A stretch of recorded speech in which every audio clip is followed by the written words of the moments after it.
নমস্কাৰ, আজি হৈছে 24 জুলাই। অসমৰ লগতে ভাৰতৰ বিভিন্ন প্ৰান্তৰ পৰা আজি সন্ধিয়াৰ কেইবাটাও খবৰ আহি পৰিছে। এই মুহূৰ্তত জনাইছোঁ আজিৰ প্ৰথমটো খবৰ। উচ্ছেদৰ মাজতেই বাংলাদেশী প্ৰব্ৰজনকাৰীক লৈ আহি পৰিছে এক ভয়ংকৰ তথ্য। আনুষ্ঠানিকভাৱে মুখ্যমন্ত্ৰী ডক্টৰ হিমন্ত বিশ্ব শৰ্মাই দাঙি ধৰিলে এই তথ্য। লোকপিয়লৰ পৰিসংখ্যা মতে অসমত আছে 1 কোটি বাংলাদেশী আৰু 2011ৰ লোকপিয়ল মতে অসমত মুছলমান জনসংখ্যা হৈছে 34% আৰু ইয়াৰে 31% হৈছে বাংলাদেশী প্ৰব্ৰজনকাৰী আৰু 34%ৰ কেৱল 3%হে খিলঞ্জীয়া মুছলমান। এই মুহূৰ্তৰ খবৰ জনাইছোঁ SB অসম মিডিয়াৰ সমুদৰ্শকক আৰু একেই লোকপিয়ল মতে 2011ত অসমত মুঠ জনসংখ্যা আছিল 3 কোটি 12 লাখ আৰু যদি 31% প্ৰব্ৰজনকাৰী হয় তেন্তে বাংলাদেশী হ'ব 1 কোটি আৰু 2021ৰ পৰা 2031 চনলৈ ইয়াৰ সংখ্যা আৰু অধিক বৃদ্ধি পাব আৰু 2041 চন পৰ্যন্ত অসমত প্ৰায় 50% হ'বগৈ বাংলাদেশী প্ৰব্ৰজনকাৰীৰ সংখ্যা। আৰু মুখ্যমন্ত্ৰীৰ মতে এয়া লোকপিয়লৰ পৰিসংখ্যাৰ তথ্য আৰু উচ্ছেদৰ মাজতেই বাংলাদেশী প্ৰব্ৰজনকাৰীক লৈ ভয়ংকৰ তথ্য ইতিমধ্যে ওলাই পৰিছে আৰু আনুষ্ঠানিকভাৱে মুখ্যমন্ত্ৰীয়ে দাঙি ধৰিলে এই তথ্য। এই মুহূৰ্তত জনাইছোঁ আজিৰ দ্বিতীয় নম্বৰ খবৰটো। মনত ৰাখক 1 আগষ্ট। 1 আগষ্টৰ পৰা অসমৰ খিলঞ্জীয়াক দিয়া হ'ব অস্ত্ৰৰ লাইচেঞ্চ আৰু আবেদন কৰিলে লাভ কৰিব এই অনুজ্ঞাপত্ৰ। সংখ্যালঘু অধ্যুষিত জিলাৰ খিলঞ্জীয়াই লাভ কৰিব পাৰিব আবেদন আৰু 1 আগষ্টৰ পৰা মুকলি কৰা হ'ব পৰ্টেল। এই মুহূৰ্তৰ খবৰ জনাইছোঁ দৰ্শকক যে গৰুখুটিৰ কৃষকসকলেও আবেদন কৰিব পাৰিব মৰণাস্ত্ৰৰ লাইচেঞ্চৰ বাবে আৰু ধুবুৰী, গোৱালপাৰা, বৰপেটা, ৰূপহী, নগাঁও, ধিং, লাহৰীঘাট, লখিমপুৰকে ধৰি মৰিগাঁও, দৰঙৰ লগতে সংখ্যালঘু জিলাৰ খিলঞ্জীয়াই অস্ত্ৰৰ বাবে কৰিব পাৰিব আবেদন অহা 1 আগষ্টৰ পৰা। আৰু মুখ্যমন্ত্ৰীয়ে কৰিলে এক ডাঙৰ মন্তব্য, কৈছে যে অহা 1 আগষ্টৰ পৰা অসমৰ খিলঞ্জীয়াক দিয়া হ'ব অস্ত্ৰৰ লাইচেঞ্চ আৰু আবেদন কৰিলে লাভ কৰিব এই অনুজ্ঞাপত্ৰ।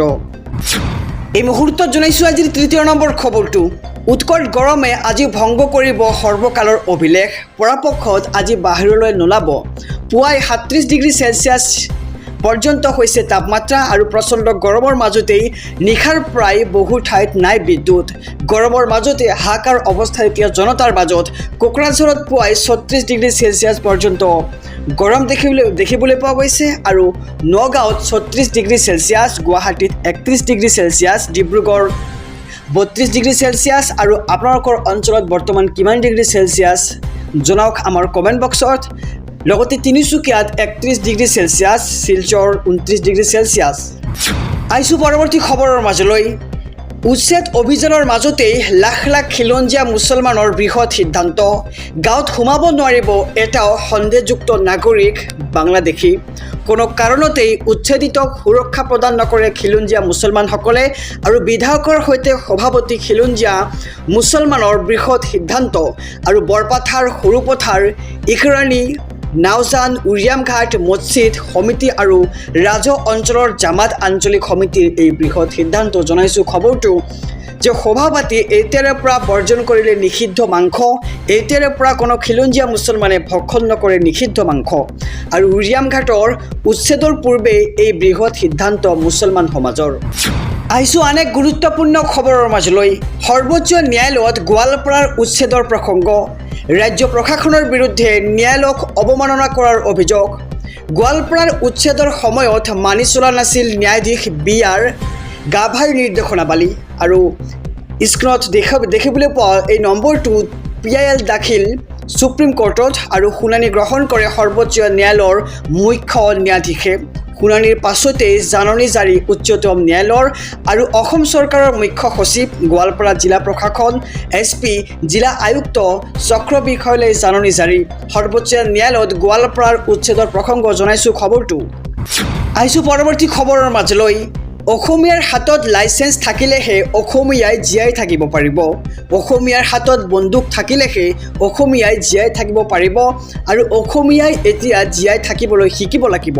কেৱল আন্দোলন কৰি অসমীয়া জাতি জীয়াই থাকিব নোৱাৰে আৰু মন্তব্য কৰে ৰাজ্যৰ মুখ্যমন্ত্ৰী ডক্টৰ হিমন্ত বিশ্ব শৰ্মাৰ। এই মুহূৰ্তৰ খবৰ জনাইছোঁ দৰ্শকক যে অসমীয়াৰ স্বাৰ্থত কিছুমান বাস্তৱসন্মত পদক্ষেপ ল'ব লাগিব আৰু জয়ী হোৱাৰ পিছত আৰু বাস্তৱসন্মত সিদ্ধান্ত ল'ম। অসমত কেতিয়াবা পৰিস্থিতি বিস্ফোৰক হ'ব লাগিব আৰু অসমীয়া জাতিৰ ৰক্ষাৰ কাৰণে যিমান ধৈৰ্য ধৰিব লাগে মই ধৰিম, কিন্তু সংবিধানৰ নীতি নিয়মৰ জৰিয়তে কিছুমান কাম আমি কৰিব লাগিব আৰু অস্ত্ৰৰ লাইচেন্স প্ৰদানক লৈ মুখ্যমন্ত্ৰী ডক্টৰ হিমন্ত বিশ্ব শৰ্মাই কৰিছে কেতবোৰ ডাঙৰ মন্তব্য।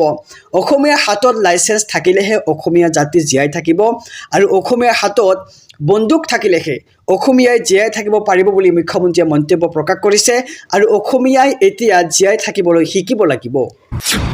আহিছোঁ আন এক খবৰৰ মাজলৈ। এদিন মিয়া নাইকিয়া হ'লেই অচল হৈ পৰিব সমগ্ৰ গুৱাহাটী। মুখ্যমন্ত্ৰী হিমন্ত বিশ্ব শৰ্মাৰ অনুষ্ঠানত কাম কৰা মানুহখিনিও মিয়া। গুৱাহাটীত মিয়াই মূৰৰ ঘাম মাটিত পেলাই কষ্ট কৰি কাম কৰে আৰু হিমন্ত বিশ্ব শৰ্মাই 5 দিন মিয়াই কাম কৰিব নালাগে বুলি কওক। মিয়া নহ'লে গুৱাহাটী কেনেকৈ চলে আমিও চাম। আৰু মুখ্যমন্ত্ৰীক এইবাৰ চেলেঞ্জ কংগ্ৰেছৰ মুখপাত্ৰ মহচিন খানৰ। মুখ্যমন্ত্ৰী হিমন্ত বিশ্ব শৰ্মাক বুলডোজাৰ ৰজা বুলি আখ্যা দিছে কংগ্ৰেছৰ মুখপাত্ৰ মহচিন খানে। আৰু মিয়াই গুৱাহাটীত শ্ৰম কৰিব আহে, শিক্ষা ল'বলৈ আহে আৰু মিয়াই গুৱাহাটীত বেদখল কৰিবলৈ নাহে। আৰু মিয়া মাটি ফাটি ওলোৱা নাই, মিয়া অসমৰ হয়, প্ৰকৃত ভাৰতীয় নাগৰিকে হয় আৰু মিয়াক ৰাষ্ট্ৰহীন কৰাৰ পৰিকল্পনা চলি আছে।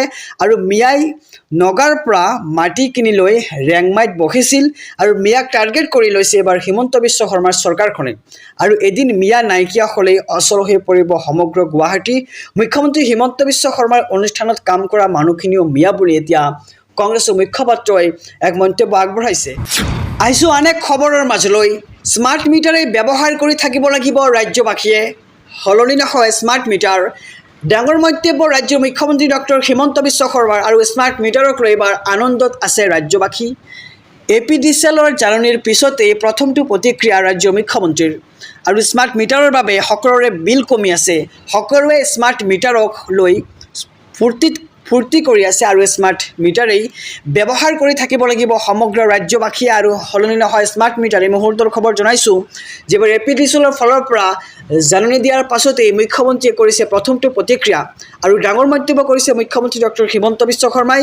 স্মাৰ্ট মিটাৰক লৈ আনন্দত আছে ৰাজ্যবাসী। APDCLৰ জাননীৰ পিছতেই প্ৰথমটো প্ৰতিক্ৰিয়া মুখ্যমন্ত্ৰীৰ।